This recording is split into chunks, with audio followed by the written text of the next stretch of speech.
साथियों, शायद हिंदू धर्म में ही कहा गया है कि इंसान का दूसरा दूसरा क्या तीसरा चौथा जन्म होता है। तो इसलिए कहा गया है कि भाई हर जन्म में संभल कर जिए, अच्छे कर्म करें ताकि अगला जीवन बेहतर हो।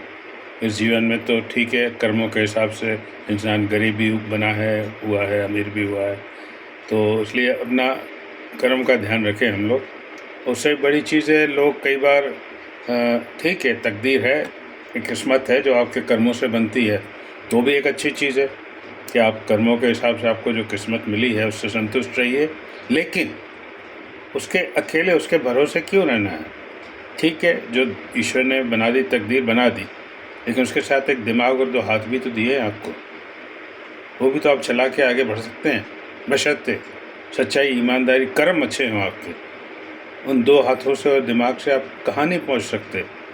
कितने कितने मिस्कीन और गरीब लोग हैं जिन्होंने इतनी तरक्की कर ली है। ओबेरॉय होटल फॉर एग्जाम्पल देख लीजिए आप, क्या था वो? क्लर्क था होटल में, शिमला में। वहाँ से इतनी बड़ी चेन बना दी होटल की उसने। तो हाथ और दिमाग का इस्तेमाल करिए। मुझे हमारे यहाँ तो शॉर्टकट चाहिए साहब, किस तरह बस फटाफट हो जाए, ये हो जाए, ऐसा नहीं होता साहब। कर्म तो अच्छे करने ही पड़ेंगे आपको। और तकदीर का रोना कब तक साहब? कहते हैं साहब वाह, तकदीर आपके हाथों की लकीरों में होती है। तो तकदीर तो उनकी भी होती है साहब जिनके हाथ नहीं होते हैं। अब इस तकदीर को आप क्या कहेंगे साहब? कि मोर नाचते हुए रोता है और हंस मरते हुए भी गाता है, और इंसान की क्या बात करें साहब? जब चिंता होती है, परेशान होता है, गंभीर होता है, कोई गड़बड़ होती है, तो उसे रात भर नींद नहीं आती है। लेकिन खुशी में भी कई बार रात भर नींद नहीं आती है। तो सोच और समझ की बात है साहब। जैसा मैं हमेशा कहता हूँ, सोच समझ तर्क से काम लीजिए साहब, और ज्ञान से।